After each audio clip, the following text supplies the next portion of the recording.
नमस्कार दोस्तों, स्वागत है आपका हमारे YouTube चैनल जरधारी क्लासेस में। दोस्तों, तो आज हम आपके ला रखे हैं उत्तराखंड एग्जाम मॉडल पेपर 3। जैसे कि आप जानते हैं कि आजकल हमारी जो सीरीज चल रही है मॉडल पेपर की, इसमें आपको 100 नंबर का मॉडल पेपर प्रोवाइड किया जा रहा है, जो कि यूके और यूकेपीएससी के पैटर्न पर आधारित है और आपके वीडियो या समूह के एग्जाम के लिए काफ़ी हेल्पफुल होने वाला है। तो अभी तक हम आपको 2 मॉडल पेपर प्रोवाइड करा चुके हैं और प्लेलिस्ट हमने अलग से बना रखी है मॉडल पेपर की। तो जिसने अभी तक वो 2 मॉडल पेपर नहीं देखी है उसको भी आप जरूर देखिएगा। और ये तीसरा मॉडल पेपर है और ऐसे ही हमारा टारगेट कि आपको 30+ मॉडल पेपर प्रोवाइड कराने हैं, क्योंकि इतने सारे क्वेश्चन अगर आप प्रैक्टिस करोगे और प्रत्येक क्वेश्चन आपको यहाँ पे डिटेल समझाया जा रहा है, उसके ऑप्शन आपको समझाए जा रहे हैं, तो कहीं ना कहीं आपके लिए काफ़ी हेल्पफुल ये सीरीज होने वाली है। तो चलिए दोस्तों, आज की वीडियो शुरू करते हैं। दोस्तों, हम आपके लिए लेकर आ रखे हैं उत्तराखंड जीके ऐप, जिसमें आपको उत्तराखंड सामान्य ज्ञान detail notes, MCQ practice set, Uttarakhand previous year paper, quiz और डेली करंट अफेयर्स देखने को मिलेगा। एप्लीकेशन को डाउनलोड करने के लिए सर्च कीजिए प्ले स्टोर में उत्तराखंड जीके और सर्च रिजल्ट में देखिए उत्तराखंड जनरल नॉलेज के नाम से एसजे ग्रुप का ऐप, और इसको इंस्टॉल कीजिए और इसको एंजॉय कीजिए। और हां, यदि आपको ऐप पसंद आता है तो इससे 5 रेटिंग देना बिल्कुल ना भूलें। दोस्तों, उत्तराखंड एग्जाम मॉडल पेपर 3 के क्वेश्चन नंबर फर्स्ट की ओर बढ़ते हैं। तो यहाँ पे आप देख सकते हो, क्वेश्चन नंबर 1 है, मैं घर पहुंचा कि पानी बरसने लगा और पानी इतना बरसा कि ठंड बढ़ गई। यहाँ पे आपको बताना है कि ये वाक्य किस प्रकार का है, साधारण वाक्य है, संयुक्त वाक्य है, मिश्र है, इनमें से कोई नहीं।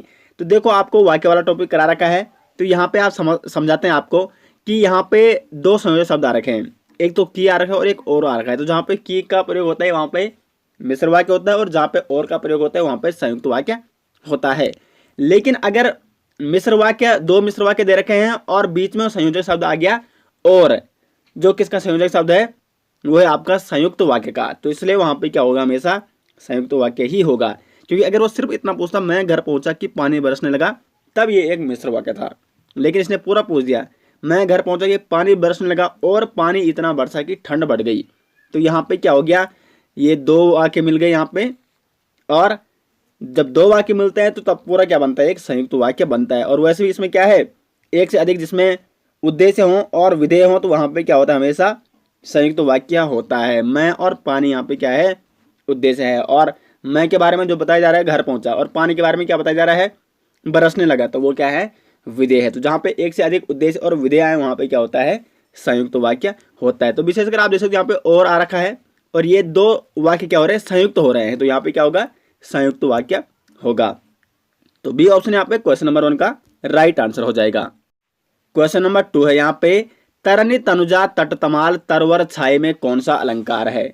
तो क्वेश्चन नंबर 2 का जो सही आंसर है, इस काव्य में यहाँ पे अनुप्रास अलंकार, ए ऑप्शन यहाँ पे सही आंसर हो जाएगा। देखो, अनुप्रास अलंकार क्या होता है, जहां पर काव्य में वर्णों की आवृत्ति बार बार हो। तो यहाँ पे देखो, ता की आवृत्ति बार बार हो रही है, तरनी में ता आ रहा है, तनुजा में भी ता आ रहा है, तट में भी ता आ रहा है, और तमाल में भी ता आ रहा है, और तरवर में भी ता आ रहा है। तो जहाँ पे वर्णों की आवृत्ति बार बार होती है, यहाँ पे ता की आवृत्ति हो रही है, तो वहां पे हमेशा क्या होगा, अनुप्रास अलंकार होगा, इसलिए ए ऑप्शन सही आंसर होगा। एक और उदाहरण आपको समझाते हैं क्वेश्चन नंबर 2 का, बन्नो गुरु पद पदुम परागा सुरुचि सुभाष सरस अनुरागा। तो यहाँ पे आ रहा है बन्नो गुरु पद पदुम परागा, तो पा की आवृत्ति हो रही है, तो इस काव्य में भी आपको क्या लगाना है, ये भी अनुप्रास अलंकार है। तो अलंकार वाला टॉपिक भी करा रखा आपको, जिसमें आपको सभी अलंकारों के बारे में डिटेल्स समझाया गया है विद 2 और 3 एग्जाम्पल के साथ। तो अनुप्रास में आपको कभी कोई दिक्कत नहीं होनी चाहिए आगे, अगर आपने वो टॉपिक हमसे अच्छे से पढ़ रखा है तो।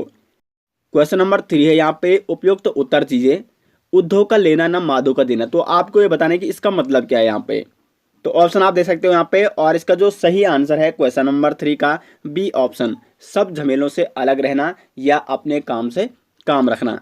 देखो यहाँ पे क्या है, उद्धव का लेना, यानी हमें ना उद्धव से लेना है, न माधव का हमें कुछ देना है, यानी हम बिल्कुल बीच में, हमें किसी से न लेना है न किसी से कोई कुछ देना है। तो कुल मिला के हम अपने काम से काम रखेंगे, या सब झमेलों से, ना हम उद्धव के झमेलों में पढ़ने वाले हैं, ना हम माधव के झमेलों में पढ़ने वाले हैं। तो बी ऑप्शन यहाँ पे सही आंसर हो जाएगा। दोस्तों, एक और चीज़ आपको बता दें, जब ये टोटल 100 नंबर का मॉडल पेपर कंप्लीट हो जाएगा, मॉडल पेपर 3, तो आपको जरूर बताना है कि 100 में से आपकी कितने नंबर आ रहे हैं, और कमेंट बॉक्स में बताना है आपको कि 100 में से आपका स्कोर कितना रहा है। उससे पता चल सके आपकी तैयारी किस लेवल की चल रही है, क्योंकि ये जो मॉडल पेपर बनाया गया है यूके और यूकेपीएससी के पैटर्न के आधार पर ही बनाया गया है, और वीडियो और समूह गायक का जो एग्जाम होने वाला है उसको देख कर, उसको टारगेट रखकर ये मॉडल पेपर आपको कराया जा रहा है। आगे बढ़ते हैं क्वेश्चन नंबर 4 की ओर। निम्न में से निराला की रचना नहीं है। लिली, कामायनी, जूही की कली या शुकुल की बीवी। तो यहाँ पे 4 रचनाएं हैं जिसमें 3 रचनाएं तो निराला की हैं, लेकिन एक रचना निराला की नहीं है। तो वो कौन सी है यहाँ पे? तो क्वेश्चन नंबर 4 का यहाँ पे बी ऑप्शन राइट आंसर है, कामायनी। कामायनी किसकी रचना है? जयशंकर प्रसाद का महाकाव्य है। ये काफी इंपॉर्टेंट है कामायनी, ठीक है। महाकाव्य है किसका? जयशंकर प्रसाद का कामायनी। बाकी लिली हो गया, जूही की कली हो गया, जूही की कली काव्य है निराला जी का। शुकुल की बीवी और लिली ये कहानी है निराला जी की। तो ये 3 रचनाएं तो निराला जी की हैं, जबकि जो कामायनी है ये महाकाव्य किसका है? जयशंकर प्रसाद का। तो चारों ऑप्शन आपके क्लियर हो गए यहाँ पे, और चारों काफी इंपॉर्टेंट है, जिसमें कामायनी तो काफी मोस्ट इंपॉर्टेंट है क्योंकि ये महाकाव्य है जयशंकर प्रसाद का। क्वेश्चन नंबर 5 यहाँ पे, मुझे लाल गुलाब अच्छा लगता है, इस वाक्य में विशेष शब्द कौन सा है? तो क्वेश्चन नंबर 5 का जो यहाँ पे सही आंसर हो जाएगा गुलाब। देखो विशेष क्या होता है? जिन शब्दों की विशेषता बतलाई जाए, और विशेषता किसकी बतलाई जाती है? संज्ञा और सर्वनाम की ही बतलाई जाती है। तो वाक्य में जहाँ पे आपको, या ऑप्शन में जहाँ पे आपको संज्ञा और सर्वनाम दिखे और वहाँ पे उनकी कुछ विशेषता बतलाई जा रही है, तो वही संज्ञा और सर्वनाम यानी जिनकी विशेषता बतलाई जा रही है वही क्या होते हैं? यहाँ पे विशेष्य होते हैं। तो देखो यहाँ पे गुलाब क्या है? एक संज्ञा है, और गुलाब की विशेषता क्या है? कि वो लाल है। तो मुझे लाल गुलाब, तो कुल मिला के यहाँ पे क्या आ जाएगा? गुलाब एक संज्ञा शब्द है, तो विशेषता किसकी बतलाई जा रही है? गुलाब की बतलाई जा रही है। तो इसलिए गुलाब क्या है यहाँ पे? विशेष है। तो क्वेश्चन नंबर 5 का बी ऑप्शन सही हो जाएगा। क्वेश्चन नंबर 6 है यहाँ पे, मोहन नहीं आने वाला है वाक्य में, वाक्य किस प्रकार का है? तो देखो मोहन नहीं आने वाला है, तो यहाँ पे नहीं यानी नकारात्मकता आ गई, तो वाक्य किस प्रकार का है? ये नकारार्थक वाक्य है, या नकारात्मक ये वाक्य है। देखो अब देखो यहाँ पे वाक्य में देखो आज्ञावाचक क्या होता है? जैसे किसी को आज्ञा देना होता है, जैसे हम छोटे उनके लिए कहते हैं ना, जैसे आपने छोटे होते हैं कि बाजार से सामान लेके आओ या वहाँ से पानी लेके आओ, तो ये एक आज्ञावाचक है। संदेशवाचक क्या होता है? जैसे किसी तक संदेश पहुँचाना है कि कृपया करके हमारे ये काम कर दें, किसी को कहते हैं ना, जैसे किसी को काम बढ़िया। स्वीकारात्मक किसी कार्य को स्वीकार करना, जहाँ पे हाँ मैं ये कर सकता हूँ, मैं जा रहा हूँ, तो यहाँ पे स्वीकारात्मक आ रहा है। लेकिन नकारात्मक, जहाँ पे नकारात्मक वाक्य नहीं आ गया, जहाँ पे नहीं का प्रयोग हो गया, मैं नहीं करना हूँ, मैं नहीं जा रहा हूँ, तो ये क्या हो गया? नकारार्थक वाक्य हो गया। तो क्वेश्चन नंबर 6 का यहाँ पे डी ऑप्शन सही आंसर है। आगे बढ़ते हैं क्वेश्चन नंबर 7 की ओर। देशाभिमान में प्रयुक्त संधि का नाम क्या है? तो देशाभिमान यहाँ पे हो जाएगा आपका दीर्घ संधि। ए ऑप्शन सही आंसर हो जाएगा। दीर्घ संधि क्या होती है? जब आ और आ मिलते हैं तो बड़ा आ बनता है, या छोटा आ और बड़ा आ मिलेगा तो हमेशा बड़ा आ ही बनता है, यानी हमेशा दीर्घ ही बनेगा। तो यहाँ पे क्या हो रहा है? देश, देश तो सा का आ छोटा आ, धन अभिमान छोटा आ, तो क्या बन रहा है? देशा, यानी बड़ा आ बन रहा है। तो कुल मिला के अगर हम इसका संधि विच्छेद करेंगे तो वो बनेगा देश प्लस अभिमान, देश प्लस अभिमान, तो क्या हो जाएगा?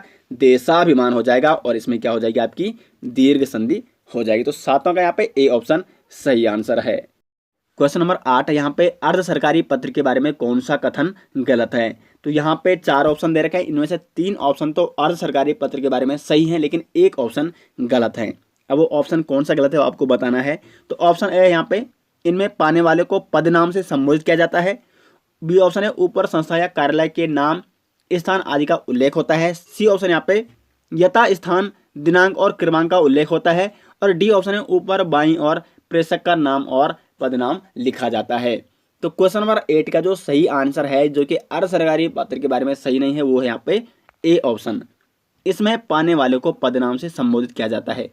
देखो आपको बता रखा है, ये वाला टॉपिक भी आपको कंप्लीट करा रखा है, पत्र लेखन वाला, और उसमें आपको बताया गया है अर्ध सरकारी पत्र क्या होता है।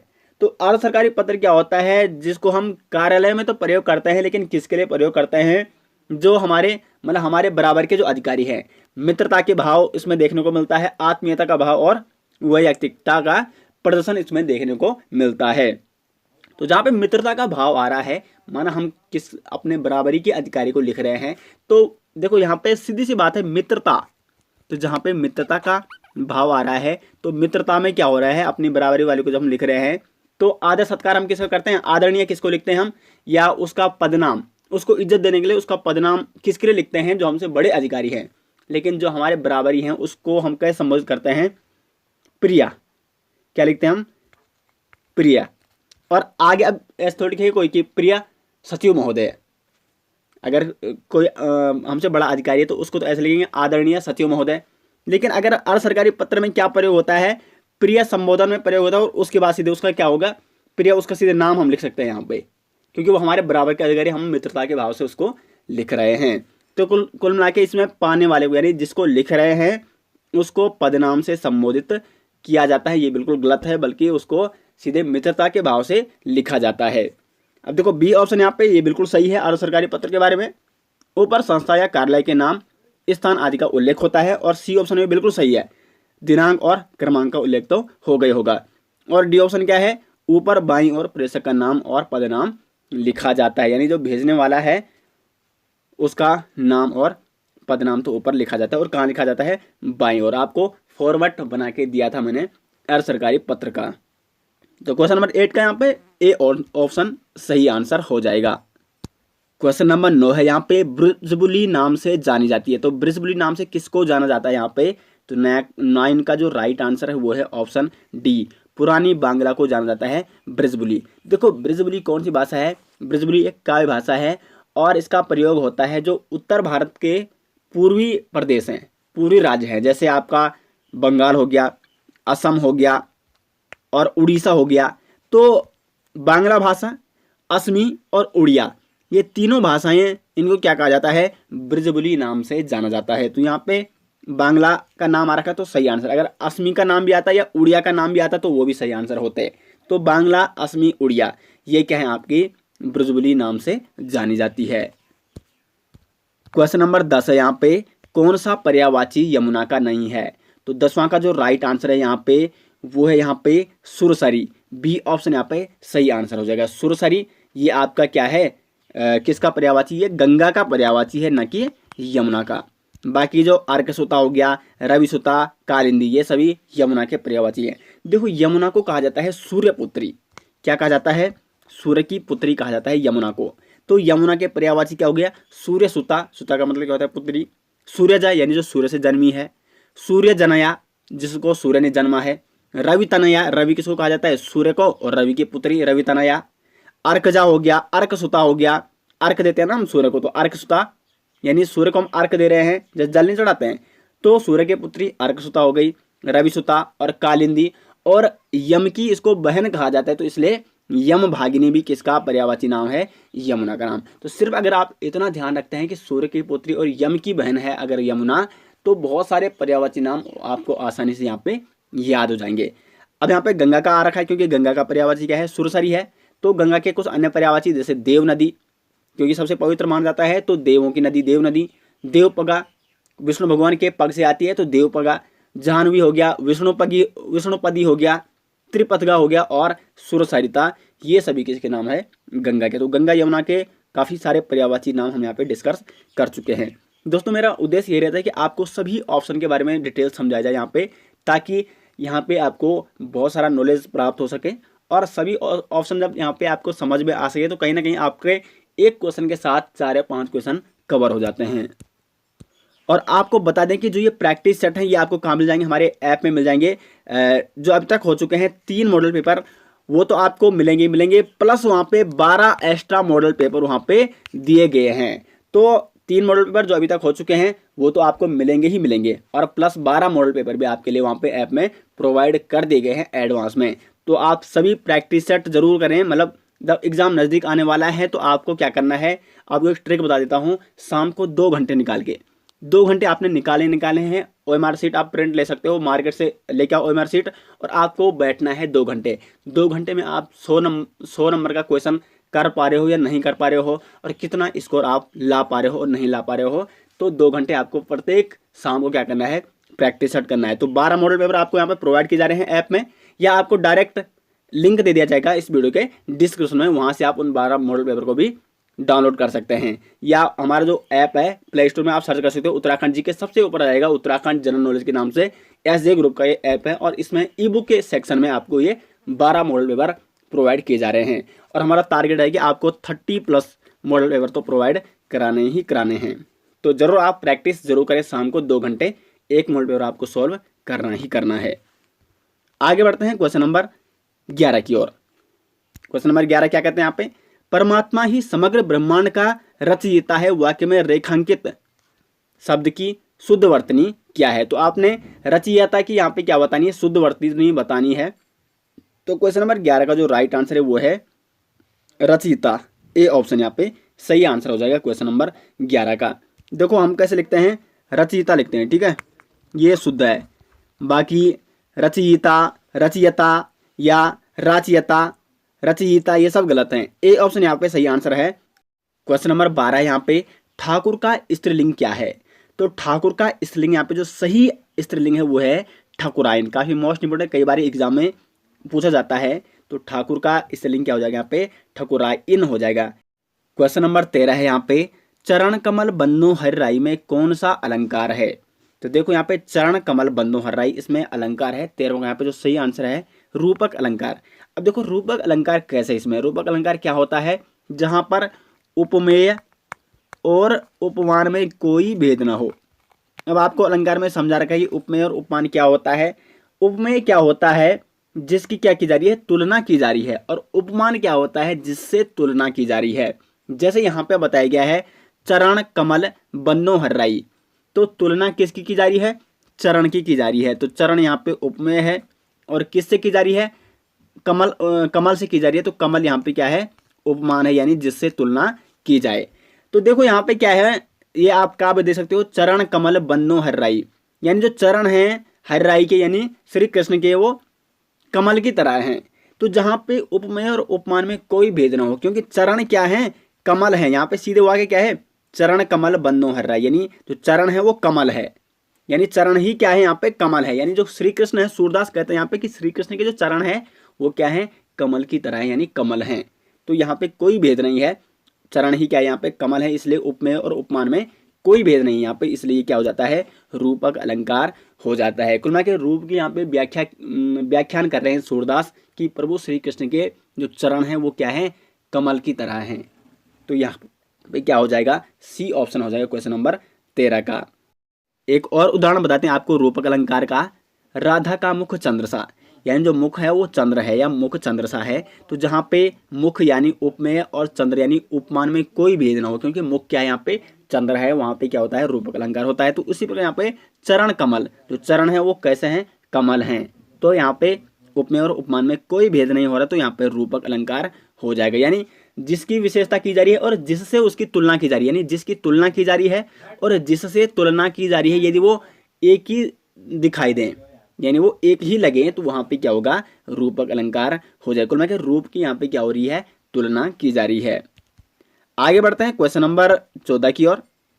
इनमें से अनिश्चयवाचक प्राणीबोधक सर्वनाम शब्द कौन सा है। तो अनिश्चयवाचक प्राणीबोधक सर्वनाम क्या होते हैं, जिस सर्वनाम में किसी निश्चित व्यक्ति, प्राणी या वस्तु का बोध नहीं होता है।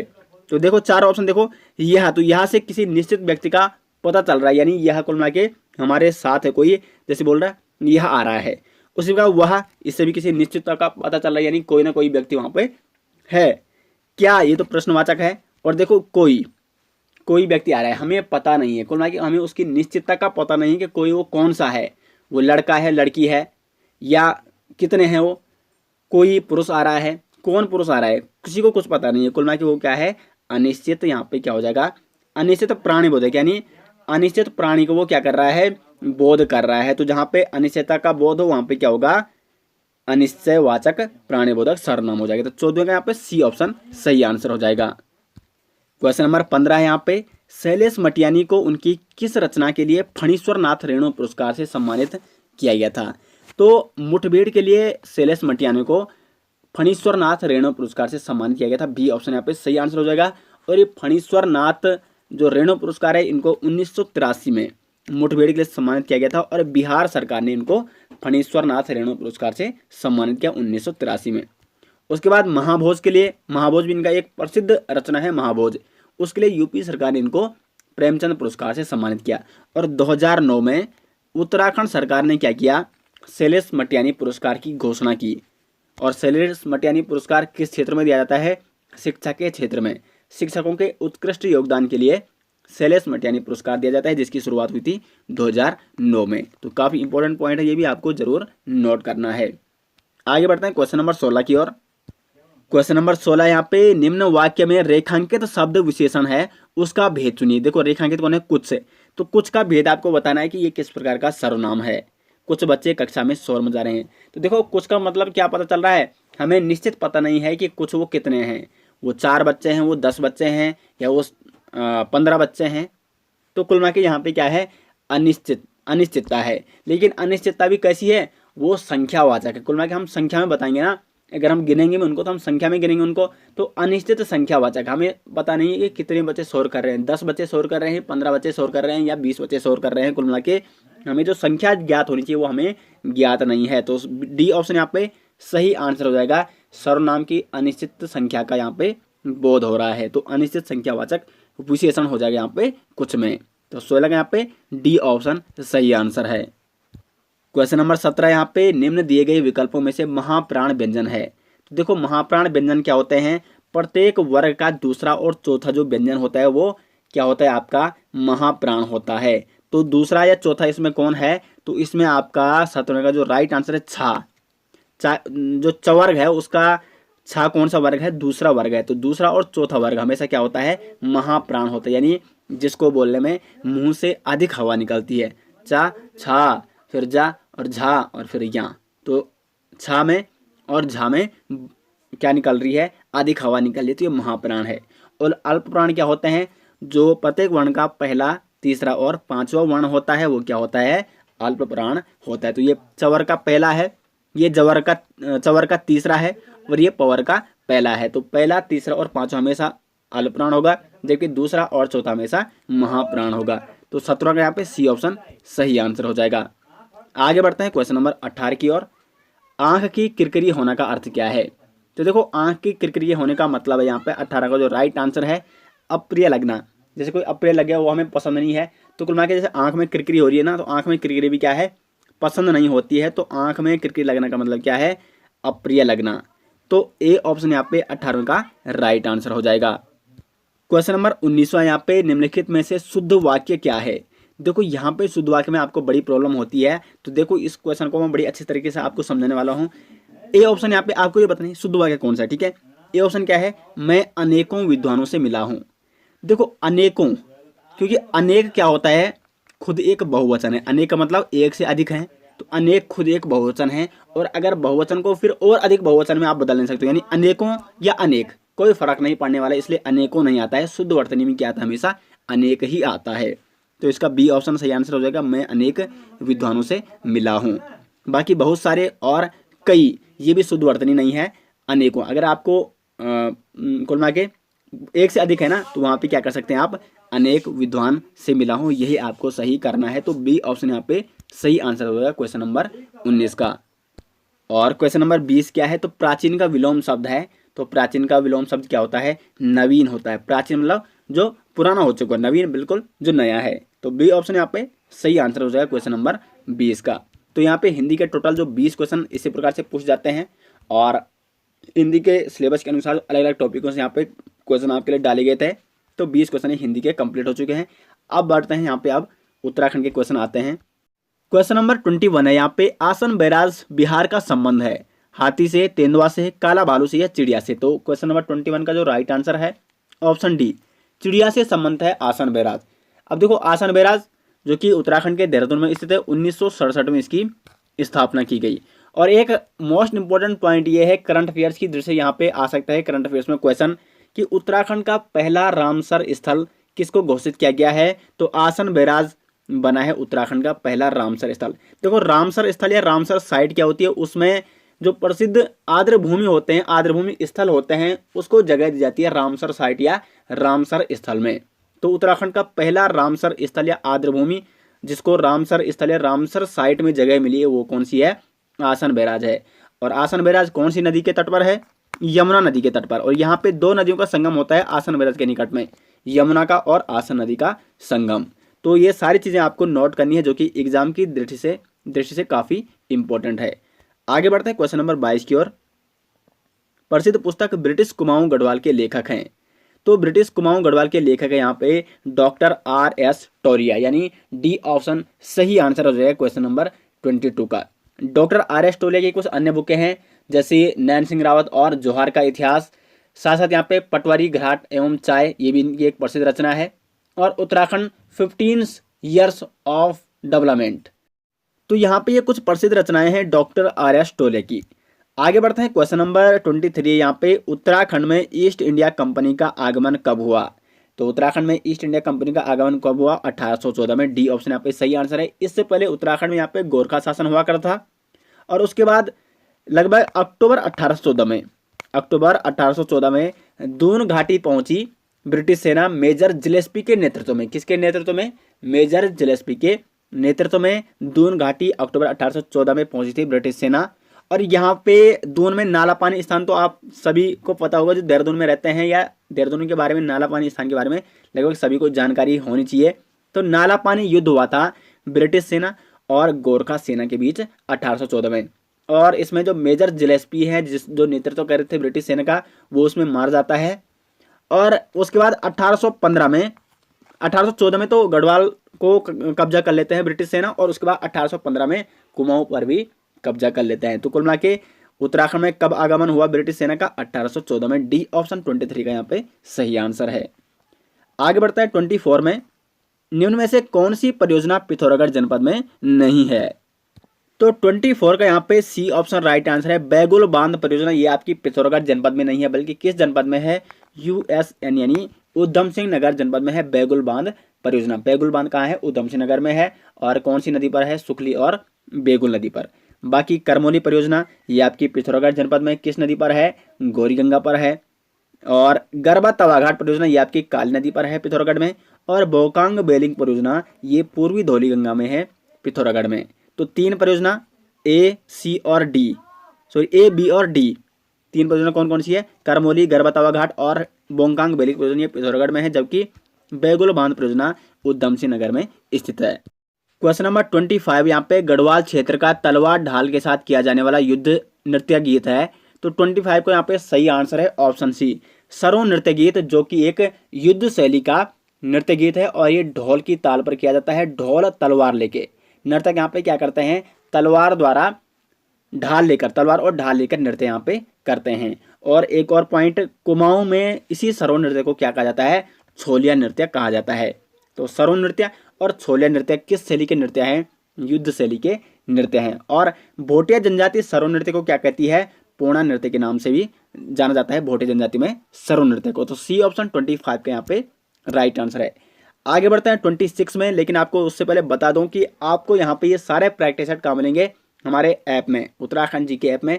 प्ले स्टोर में आप सर्च कर सकते हो उत्तराखंड जी के, सबसे ऊपर आ जाएगा उत्तराखंड जनरल नॉलेज के नाम से ऐप, और वहाँ पे ई बुक के सेक्शन में ये 3 प्रैक्टिस सेट जो अभी तक हो चुके हैं प्लस 12 प्रैक्टिस सेट आपको वहाँ पे और प्रोवाइड किए जा रहे हैं।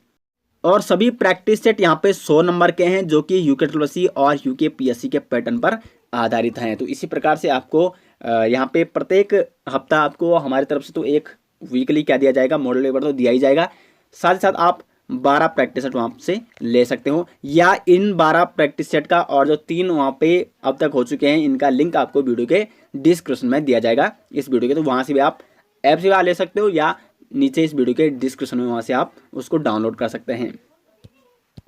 क्वेश्चन नंबर 26 है यहाँ पे, निम्न में से कौन सा एक घन वाद्य यंत्र है?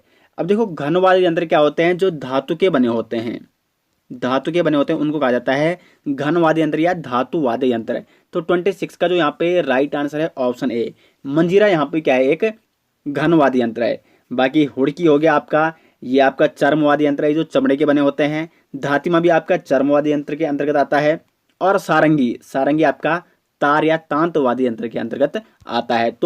तो इस टॉपिक की एक स्पेशल वीडियो बनाई गई है उत्तराखंड के प्रमुख वाद्य यंत्र, प्रमुख लोकगीत, प्रमुख लोक नृत्य, तो आप जरूर देख सकते हो, और काफ़ी डिटेल्स इनके बारे में आपको बताया गया। क्वेश्चन नंबर 27 यहाँ पे, निम्न में से हरिद्वार में कौन सा एक मंदिर नहीं है? तो यहाँ पे आपको बताना है हरिद्वार में इन 4 ऑप्शन में कौन सा मंदिर नहीं है। तो देखो, भारत माता मंदिर ये भी आपका हरिद्वार में है, 1983 में इंदिरा गांधी ने इसका उद्घाटन किया था हरिद्वार में। तो भारत माता मंदिर कहाँ है उत्तराखंड में? हरिद्वार में स्थित है। माया देवी मंदिर, ये भी माता सती के शक्ति पीठों में से एक है, ये भी आपका हरिद्वार में स्थित है। चंडी देवी मंदिर, ये भी आपका हरिद्वार में नील पर्वत के शिखर पर स्थित है। और अनुसुईया देवी मंदिर ये नहीं है हरिद्वार में। तो डी ऑप्शन यहाँ पे क्वेश्चन नंबर 27 का सही आंसर हो जाएगा। अनुसुईया देवी मंदिर हरिद्वार में नहीं है, बाकी तीनों मंदिर आपके हरिद्वार में स्थित है। तो उत्तराखंड जिला सीरीज जो हमने चलाई थी वहाँ पे, तो उसमें हरिद्वार के इन सभी मंदिरों के बारे में डिटेल्स आपको बताया गया है। आगे बढ़ते हैं क्वेश्चन नंबर 28 की ओर। लदिया सहायक नदी है, तो लदिया किसकी सहायक नदी है यहाँ पे? बी ऑप्शन यहाँ पे 28 का सही आंसर हो जाएगा। काली नदी की सहायक नदी है लदिया नदी। लदिया नदी जिसका उद्गम होता है अल्मोड़ा, नैनीताल और चंपावत के मिलन बिंदु गजार नामक स्थान पे। और उसके बाद लदिया नदी आगे बढ़ती है रीठा साहिब में, यानी चंपावत में ये रतिया नदी से संगम करती है। और लदिया का और काली का संगम कहाँ पर होता है? तो वो होता है चूका नामक स्थान पर। चंपावत में चूका नामक स्थान पर लदिया नदी और काली नदी का संगम होता है। तो लदिया नदी किसकी सहायक नदी है? काली नदी की सहायक नदी है। क्वेश्चन नंबर 29 है यहाँ पे। भारतीय प्रबंधन संस्थान उधम सिंह नगर में कब स्थापित हुआ? तो भारतीय प्रबंधन संस्थान यानी Indian institute of management IIM, Indian institute of management यानी भारतीय प्रबंधन संस्थान उधम सिंह नगर के काशीपुर में स्थापित हुआ 2011 में। बी ऑप्शन यहाँ पे सही आंसर हो जाएगा 29 का। सबसे पहले भारतीय प्रबंधन संस्थान की स्थापना कहाँ हुई? 1961 में अहमदाबाद में। और जबकि काशीपुर उधम सिंह नगर में 2011 में इसको स्थापित किया गया। तो 29 का बी ऑप्शन यहाँ पे सही आंसर हो जाएगा। क्वेश्चन नंबर 30 यहाँ पे सभासार पुस्तक के लेखक हैं। तो सभासार पुस्तक के लेखक हैं पंवार वंश के राजा सुदर्शन शाह। सी ऑप्शन यहाँ पे सही आंसर हो जाएगा क्वेश्चन नंबर 30 का। सभासार जो कि उनका एक ग्रंथ है सुदर्शन शाह का, इसमें 7 खंड है। कितने खंड है? 7 खंड। और एक और चीज़ आपको बतानी है यहाँ पे कि सुदर्शन शाह जो है वो क्या है, सूरत कवि के नाम से रचनाएं लिखते थे। सूरत कवि, सूरत कवि किसको कहा जाता है? सुदर्शन शाह को ही कहा जाता है। और टिहरी के प्रथम राजा कौन है, यानी टिहरी रियासत के प्रथम राजा कौन है? सुदर्शन शाह ही हैं, क्योंकि उससे पहले जो पंवार वंश था वो उसकी राजधानी कहाँ थी? श्रीनगर थी। उसके बाद यहाँ पे गोरखाओं ने आक्रमण किया और फिर टिहरी रियासत किसने बसाई? तो वो बसाई सुदर्शन शाह ने। तो टिहरी रियासत के प्रथम राजा कौन हुए? सुदर्शन शाह हुए। सी ऑप्शन यहाँ पे क्वेश्चन नंबर 30 का सही आंसर हो जाएगा। क्वेश्चन नंबर 31 है यहाँ पे। चमोली जिले का नोटी क्षेत्र किस उत्पादन के लिए प्रसिद्ध है?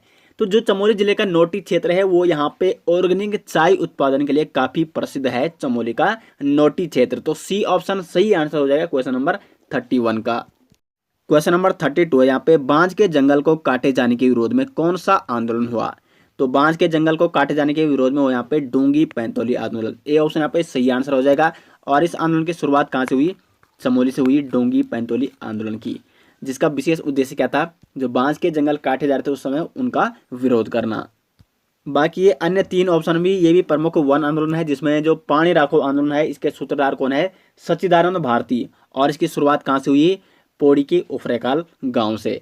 रक्षा सूत्र आंदोलन, ये भी एक वन आंदोलन है, जिसकी शुरुआत 1994 में बिलंगना टिहरी गढ़वाल से हुई। और इसमें महिलाओं ने क्या किया कि पेड़ों में रक्षा सूत्र बांधे कि उनको काटने हम नहीं देंगे। और डी ऑप्शन झपटो छीनो आंदोलन, यानी अब सरकार ने वनों पर जो अपना अधिकार कर लिया है उसको अब सरकार से क्या करना पड़ेगा? छीनना पड़ेगा। क्योंकि देखो पहाड़ों में क्या था, मतलब काफ़ी प्रतिबंध लगाए गए थे लोगों पर कि वो अपने वो जंगलों में पशुओं को नहीं ले जा सकते या पर पशुओं के लिए चारा इकट्ठा नहीं कर सकते। तो इसलिए यहाँ पे झपटो छीनो आंदोलन की शुरुआत की गई। तो ये चारों जो वन आंदोलन है, ये चारों क्या है? आपके प्रसिद्ध वन आंदोलन है उत्तराखंड के। तो क्वेश्चन नंबर 32 जो कि बांज के जंगल को काटे जाने के विरोध में था वो था डोंगी पैंतोली आंदोलन। क्वेश्चन नंबर 33 यहाँ पे। पंडित हरिकृष्ण रतूड़ी को मुख्य तौर पर जाना जाता है।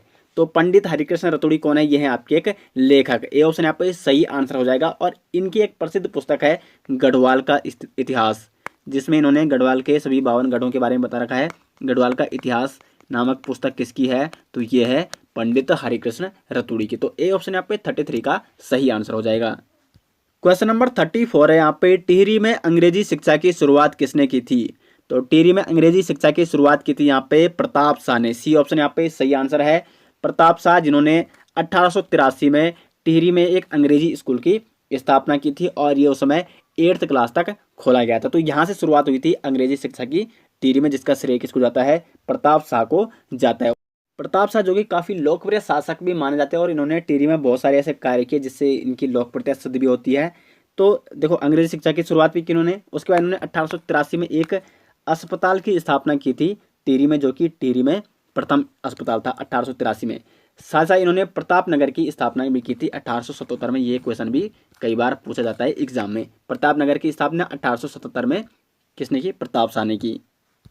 क्वेश्चन नंबर 35 यहाँ पे गोरखाओं द्वारा दी गई भूमि कहलाती थी। तो गोरखा जिस व्यक्ति को भूमि देते तो उसको कहा जाता है दस्तूर। बी ऑप्शन यहाँ पे सही आंसर हो जाएगा। गोरखाओं द्वारा दी गई भूमि क्या कहलाती है? दस्तूर कहलाती थी। क्वेश्चन नंबर 36 है यहाँ पे 29 जनवरी 2020 को देवभूमि उत्तराखंड द्रोणाचार्य पुरस्कार किसे प्रदान किया गया? तो 29 जनवरी 2020 को यहाँ पे सम्मानित किया गया उत्तराखंड द्रोणाचार्य पुरस्कार से अनूप बिष्ट को। ए ऑप्शन यहाँ पे सही आंसर हो जाएगा। और एक और चीज आपको यहाँ पे ध्यान रखनी, ये जो पुरस्कार इनको मिला ये 2018 के लिए मिला, क्योंकि 2018 ये कोर्स थे किसके? मनीष रावत के। मनीष रावत जो कि 2018 में जिनको एथलीट में क्या मिला 2018 के लिए, इनको देवभूमि उत्तराखंड खेल रत्न पुरस्कार से सम्मानित किया गया, जबकि 2018 के लिए ही अनूप बिष्ट को उत्तराखंड द्रोणाचार्य पुरस्कार से सम्मानित किया गया। लेकिन पुरस्कार कब दिया गया? वो 2020 में दिया गया। और किस वर्ष के लिए उत्कृष्ट योगदान के लिए दिया गया? 2018 में। 18 में मनीष रावत ने काफ़ी अच्छा प्रदर्शन किया था, इसलिए उनको 2018 में 18 के लिए क्या मिला? देवभूमि उत्तराखंड खेल रत्न पुरस्कार मिला। जबकि मनीष रावत के कोच रह चुके हैं अनूप बिष्ट, और इनको भी एथलेटिक्स के लिए 2018 में इनके योगदान के लिए क्या दिया गया? उत्तराखंड द्रोणाचार्य पुरस्कार से सम्मानित किया गया वर्ष 2020 में। और देखो, ये एथलेटिक्स से संबंधित है, ये भी आपको नोट करना है। अनूप बिष्ट एथलेटिक्स के लिए इनको उत्तराखंड द्रोणाचार्य पुरस्कार से सम्मानित किया गया। तो ए ऑप्शन यहाँ पे सही आंसर है 36 का। क्वेश्चन नंबर 37 यहाँ पे खेलो इंडिया यूथ गेम 2020 में उत्तराखंड को पहला स्वर्ण पदक किसने दिलाया? तो ये उत्तराखंड को पहला स्वर्ण पदक दिलाया 2020 में खेलो इंडिया यूथ गेम में अंकिता ध्यानी ने, जो कि पौड़ी के हैं। बी ऑप्शन यहाँ पे सही आंसर है। अंकिता ध्यानी जो कि धाविका हैं, अंडर 21 में इन्होंने 5000 मीटर कैटेगरी में दौड़ में इन्होंने पहला स्थान हासिल किया और खेलो इंडिया यूथ गेम 2020 में उत्तराखंड को पहला स्वर्ण पदक दिलाया। तो बी ऑप्शन यहाँ पे सही आंसर हो जाएगा 37 का। और खेलो इंडिया यूथ गेम 2020 का आयोजन कहाँ किया गया? तो वो क्या गया? गुवाहाटी, असम में। असम के गुवाहाटी में आयोजित किया गया था खेलो India youth game 2020। Question number 38 यहाँ पे हाल ही में मुख्यमंत्री त्रिवेंद्र रावत ने उत्तराखंड के पहले डिजिटल रेडियो ऐप का उद्घाटन किया। इस ऐप का नाम क्या है? तो इस ऐप का नाम है ओहो रेडियो ऐप। सी ऑप्शन यहाँ पे सही आंसर है, जो कि उत्तराखंड का पहला डिजिटल रेडियो ऐप है। जो कि सारे करंट अफेयर्स क्वेश्चन हमने जनवरी से हमने स्टार्ट किया था सीरीज चलाना, उत्तराखंड वीकली करंट अफेयर, जिसमें आपको उत्तराखंड के साथ साथ राष्ट्रीय और अंतर्राष्ट्रीय लेवल के महत्वपूर्ण टॉप 15 से 20 करंट अफेयर्स क्वेश्चन उस वीक के कराए जाते हैं। तो सारे क्वेश्चन उत्तराखंड के तो लगभग मैक्सिमम क्वेश्चन उसमें कवर हो जाते हैं। तो करंट अफेयर्स वाली सीरीज के लगभग अभी तक 22 वीडियो बन चुकी हैं, जो कि आपकी आगामी एग्जाम के लिए काफ़ी महत्वपूर्ण है। तो प्लेलिस्ट में आप चेक कर सकते हो वहाँ पे। और जिन्होंने अभी तक करंट अफेयर्स वीडियो नहीं देखी है तो ज़रूर आप देखिए, क्योंकि वहाँ से क्वेश्चन तो एक या दो क्वेश्चन बनेंगे ही बनेंगे। आगे बढ़ते हैं। क्वेश्चन नंबर 39 यहाँ पे हाल ही में भारत हाइपरसोनिक पवन सुरंग सुविधा वाला दुनिया का कौन सा देश बना है? तो भारत बना है हाइपरसोनिक पवन सुरंग सुविधा वाला दुनिया का तीसरा देश। बी ऑप्शन यहाँ पे सही आंसर है। 19 दिसंबर 2020 को केंद्रीय मंत्री है राजनाथ सिंह, उनके द्वारा भारत की पहली हाइपरसोनिक पवन सुरंग का उद्घाटन किया गया। कहाँ किया गया? हैदराबाद में। सभी चीजें आपको नोट करनी है, ठीक है? किसी प्रकार से भी क्वेश्चन बन सकता है एग्जाम में। और रूस और अमेरिका अभी तक ऐसे थे जिनके पास हाइपरसोनिक पवन सुरंग थे, और रूस और अमेरिका के बाद भारत अब तीसरा देश बन चुका है जिसके पास क्या है? हाइपरसोनिक पवन सुरंग है।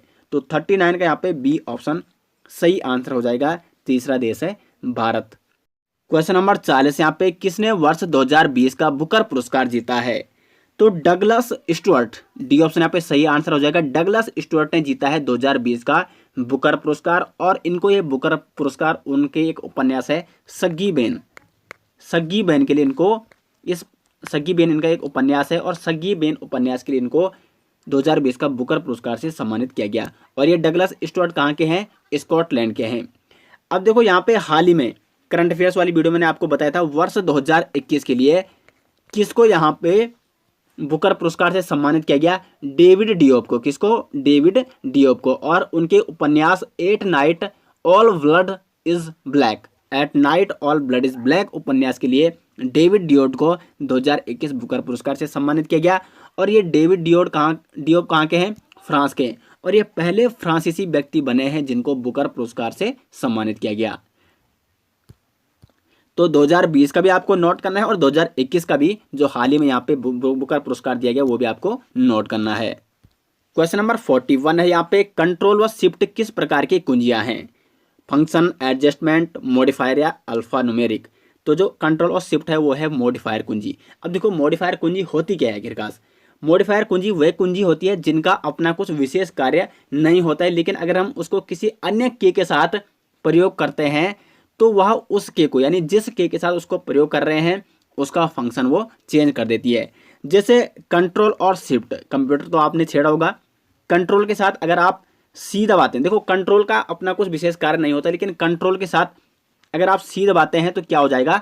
कॉपी हो जाएगा। लेकिन अगर आप नॉर्मली सी दबाते हो तो वहाँ पे सी लिखा हुआ आ जाएगा। जैसे आपने MS वर्ड खोल दिया, अगर आप नॉर्मली सी दबाते हो बिना किसी अन्य के साथ तो सी दबाने पर वहाँ पे सी लिखा हुआ आ जाएगा।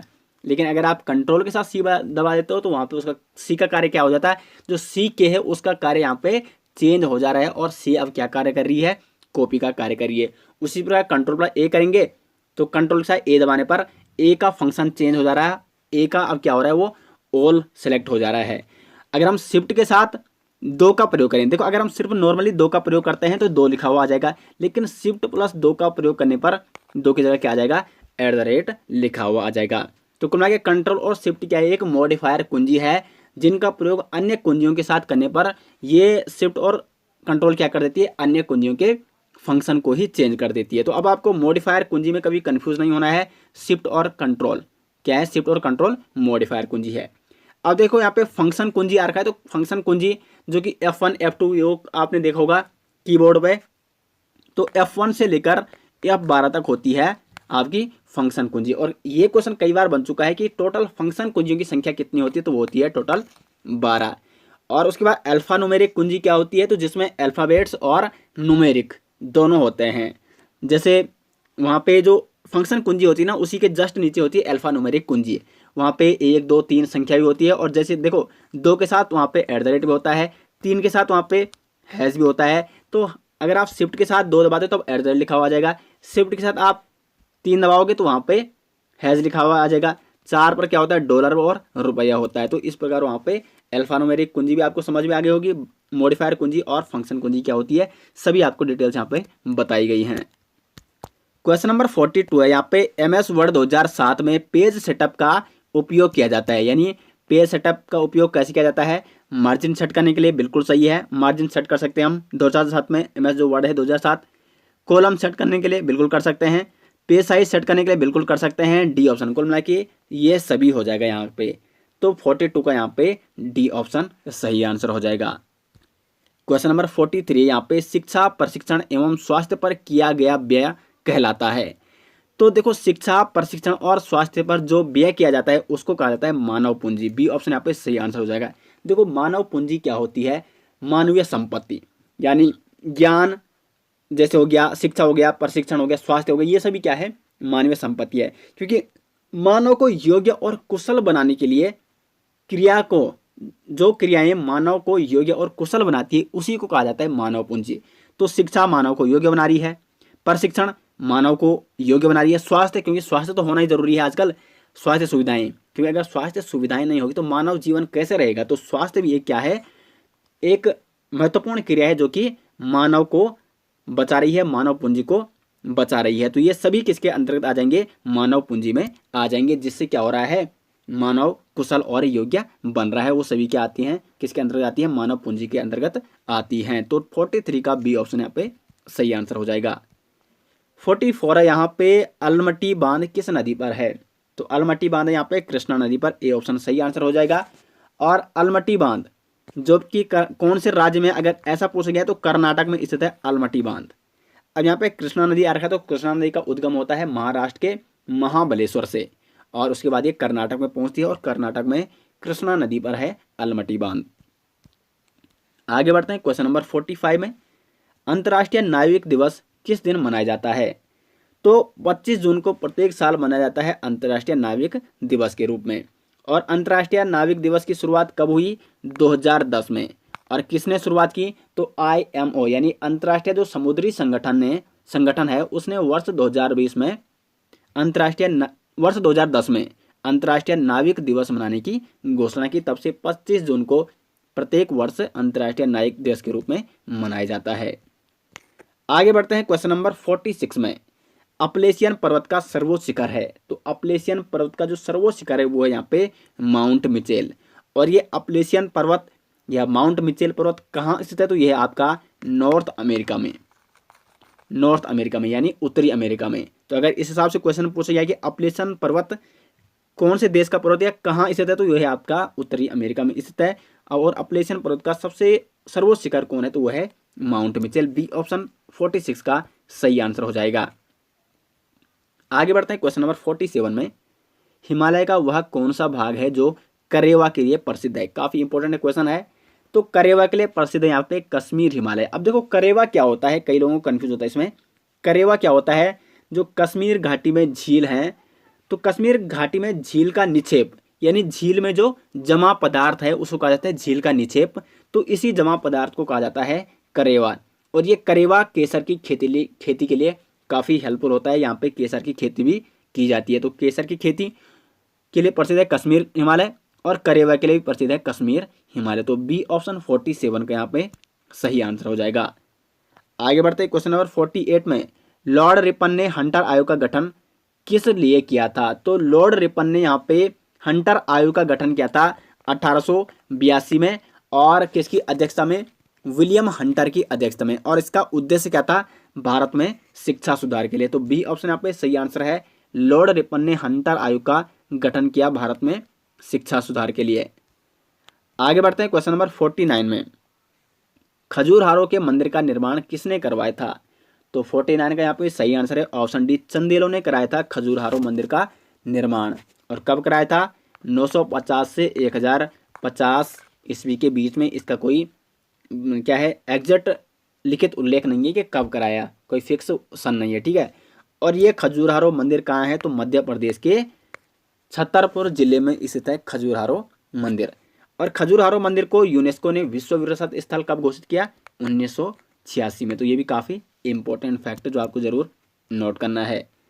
और आगे बढ़ते हैं क्वेश्चन नंबर 50 की ओर। भारत में 3 स्तरीय पंचायती प्रणाली कितनी जनसंख्या से ऊपर वाले राज्यों में है? तो जो भारत में त्रिस्तरीय पंचायती प्रणाली है उसके लिए जो जनसंख्या चाहिए राज्य की वो चाहिए 20 लाख से ऊपर। सी ऑप्शन यहाँ पे सही आंसर है क्वेश्चन नंबर 50 का।